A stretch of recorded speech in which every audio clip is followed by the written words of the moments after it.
Amidst the chaotic withdrawal of American forces from Saigon in April 1975, a young man in the South Vietnamese Air Force (VNAF), Tin Nguyen, peered out from a bunker at Tan Son Nut Air Base.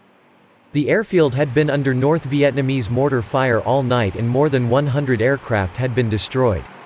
But there was still one flyable C-130A, the initial production version. During a lull in the firing, it taxied toward the runway, navigating around the smoking debris. This massive plane's rear ramp was still open with a crowd of people huddling on it, and Nguyen knew he had to get to it. It was either leave right then or stay and get killed. With others, he made a desperate dash from the bunker toward the lurching C-130. Every time the pilot jammed on the brake, it pushed the passengers forward, Nguyen told Fox News in 2014. It created more space in the back, so I jumped in. Everybody jumped in. And a few minutes after that, the ramp door closed. Designed to carry only 90 paratroopers, Hercules's belly was bursting with far more people than that. Its lone pilot, a VNAF major, pushed its 4 Allison T-56 turboprops to full throttle and began his takeoff down the 10,000-foot runway. At the opposite end of the runway, the airplane still hadn't taken wing. But in the runway's 1,000-foot overrun, the C-130 staggered into the air. After a harrowing flight, it touched down 3.5 hours later at Utapao Royal Thai Air Base, southeast of Bangkok. On the ramp, American personnel was visibly surprised as they watched 452 people disembark. With a Herculean effort, the C-130 had lifted more than 20,000 pounds above its operational limit. The C-130 has been a lifesaver during its 6-decade history. It's been a death-bringer, too.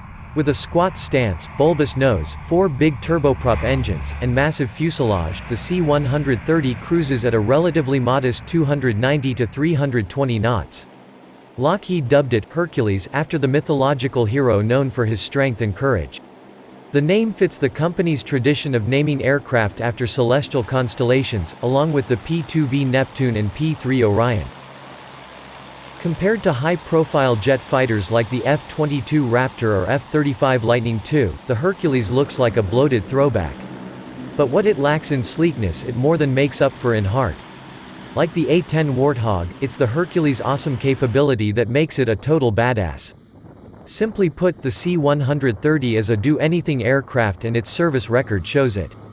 Lockheed says the C-130 has flown at least 100 different missions in its 63-year-old life, including its most recent return to the military limelight. On April 13, an MC-130 dropped the largest conventional bomb ever used in combat, the GBU-43, Massive Ordnance Air Blast (MOAB), or Mother of All Bombs, on an Islamic State tunnel complex in Afghanistan's Nangarhar province. The MC-130's crew released it from the rear cargo ramp using a drag chute, a procedure that dates back to before the Korean War. Indeed, that conflict is where the C-130 was born. During that war, the Air Force recognized it had no airplane capable of airlifting combat troops over medium distances to short, austere airfields.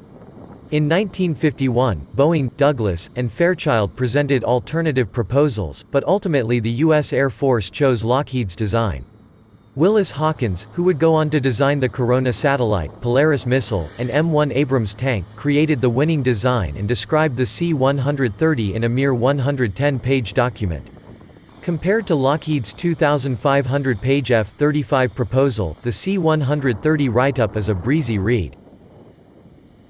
According to Lockheed Martin historian Jeff Rhodes, Hawkins' design team took the M551 Sheridan tank, the largest piece of equipment the Army needed to airlift, and drew a circle around it, and that set the diameter of the fuselage. As for the fuselage's 40-foot length, its inspiration came from somewhere else entirely. The basic C-130, aft of the cockpit and before the ramp, is the length of a railroad boxcar, Rhodes says. The YC-130 made its first flight on August 23, 1954, at Lockheed's Burbank, California plant. With 4 Allison T-56 ALA turboprop engines, delivering 3,750 horsepower each and driving 3-bladed Curtiss-Wright electric reversible propellers, the YC-130 took off in only 800 feet. Production of the C-130A began at Lockheed's plant in Marietta, Georgia, soon thereafter, and the Herc has been rolling off the assembly line ever since. The Hercules has the longest continuous military aircraft production run in history, and one of the top 3 longest continuous aircraft production lines of any type. A remarkable 70 countries operate C-130s, which have been produced in more than 70 different variants. The C-130 is whatever is needed, Rhodes observes. It's an ambulance, it's a gunship, it drops paratroopers, it carries cargo, it's a TV broadcast system, it's launched drones, and caught satellites. You name it, the Hercules has done it at some point in its career. The Herc has served with the U.S. Air Force, Navy, Marines, Coast Guard, NASA, and foreign militaries and commercial operators, as the L-100, all over the world. It's been an aerial refueler, forward air controller, hurricane hunter, fire tanker, Antarctic resupply aircraft, search and rescue platform, and on and on and on.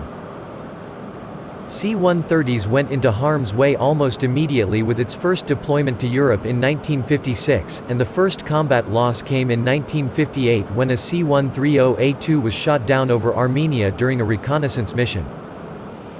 While gaining notoriety for its performance ashore, the Hercules simultaneously made history as the largest, heaviest aircraft ever to land on and launch from an aircraft carrier, a distinction it earned in October 1963 as part of a test to assess its feasibility as a carrier onboard delivery aircraft. A year later, the C-130A began sorties for the U.S. Air Force in Vietnam. They hauled cargo, dropped leaflets, and delivered weapons on the Ho Chi Minh Trail. Foreshadowing President Trump's recent Afghanistan mission, C-130Bs also dropped a pair of 10,000-pound bombs in Vietnam in October 1968 as a means of clearing landing zones for helicopters. But the C-130 was more than a military brute, it was one of 3 legendary Lockheed airplanes operated by the CIA in the 1960s, joining the U-2 and A-12 SR-71 as an intelligence-gathering tool. In 1969, a CIA-operated C-130E made a clandestine drop of sensor pallets near China's Lop Nur nuclear weapons test base to get information on Chinese nuclear capabilities. C-130B-2 electronic reconnaissance aircraft operated in Europe and Japan, and later C-130E models took on standoff jamming roles in the 1970s. In one of their more surprising roles, special C-130E Commando Solo Hercs transmitted radio and TV broadcasts several hours a night over Iraq as part of psychological warfare campaigns as prelude to the 1991 Persian Gulf War and 2003 Iraq War. Today's C-130E Spooky, Spectre, Stinger gunship is renowned for its ability to protect special operations troops on the ground from Vietnam all the way up to the recent Afghanistan war with lethal 20mm, 30mm, 40mm cannon, and even 105mm howitzer, as well as additional smart bombs and missiles. In fact, one single C-130 helped stop a southbound Iraqi armored column during the Battle of Khafji in 1991. But the Herc was also central to rescue missions, whether dramatic hostage situations like the successful 1976 Israeli raid on Entebbe or the failed 1980 Iranian hostage mission, and has saved countless lives on land and at sea with the Coast Guard.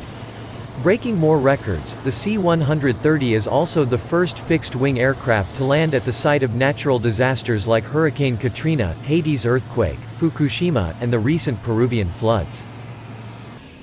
The Hercules even helps make other planes, as it served as a testbed for what would eventually be the engines of the European Airbus A400M airlifter. Long story short, saying the C-130 is a jack of all trades is selling it short. But one important question remains: what is it like to actually fly the thing? Flying low level, going into dirt or grass strips, landing at little places that nobody else could get to with this big airplane is so much fun, says former U.S. Air Force C-130 pilot and Lockheed Director of Business Development Larry Gallegly.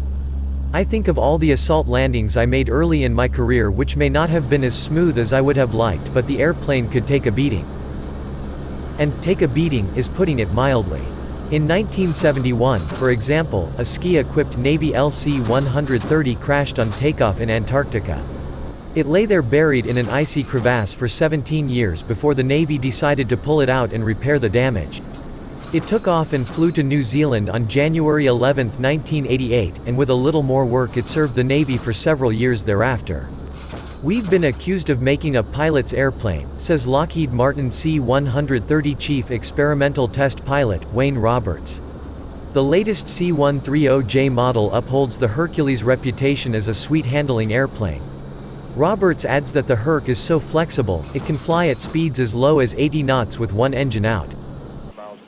With its digital cockpit, automated flight systems management, 6-blade Dowty propellers and Rolls-Royce A2100D 3 turboprop engines, the latest C-130J, LM100J enjoys 1/3 better range, 15% better fuel efficiency, and 25% more thrust than legacy AH models. New features from a sophisticated heads-up display to optional carbon brakes and upcoming next-gen radar make the C-130 more effective than ever before. The J model, Hercules, is taking on nearly all the roles of its predecessors.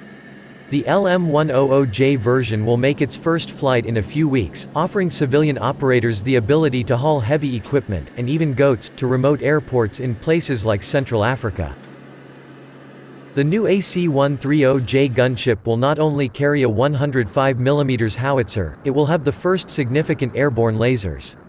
But just in case you're still not convinced of the C-130's badass nature, just ask Tim Nguyen about the hulking, do-everything aircraft that saved his life. "This is a magnificent machine. The sound of the engines, the look of the airplane, it will be in my mind forever."